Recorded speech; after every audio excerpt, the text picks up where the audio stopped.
Bulchaan godina addaa saba Oromoo obbo Ahmad Alii Finxaaleeyyiin ajjeefamuun mootummaa beeksise. Bulchaan godina addaa saba Oromoo obbo Ahmad Alii guyyaa Jimaataa magaalaa Kamisee keessatti qaamolee mootummaan Finxaaleeyyii jedhuun itti dhukaafamee ajjeefamuun dhagahame. Naannoo Amaaraa fi Koomishiniin mootummaa godina saba Oromoo ibsa baaseen masjiida magaalaa Kamisee keessatti salaatanii osoo bahanii Finxaaleeyyiidhaan itti dhukaafamee ajjeefame jechuun ibsa baasan. Obbo Ahmad qaamolee mootummaa Finxaaleeyyii farra nagaatii fi tokkummaa jedhuun itti dhukaafamee ganna 39tti wareegamuu mootummaan naannoo Amaaraa beeksisee jira. Godina addaa saba Oromoo gama kominikeeshinii isaatiin akka beeksisetti kanneen ajjechaa kana raawwatan hidhattoota shaneeti jechuun himate.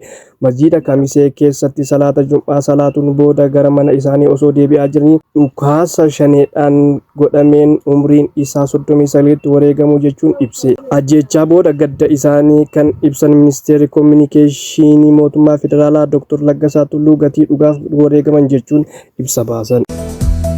Farra nageenyaattu ajjeesedhee kan gabaase mootummaa Itoophiyaatti malee hanga ammaatti duuti isaa sababni du'eef wanti adda bahee hin jiru. Sababa du'aa isaa akka dhageenyeen kan isin dhageessisnu ta'a. Egaa hordoftootaa fi dhaggeeffattoota keenya namoonni YouTube kanaaf haaraa taatan yookaan YouTube kana subscribe gochuun maatii YouTube keenya akka taatan isin jecha akkasuma like share gochuun nu jajjabeessaan dhaamsa keenya ammas waan nu dhaggeeffattaniif galatooma.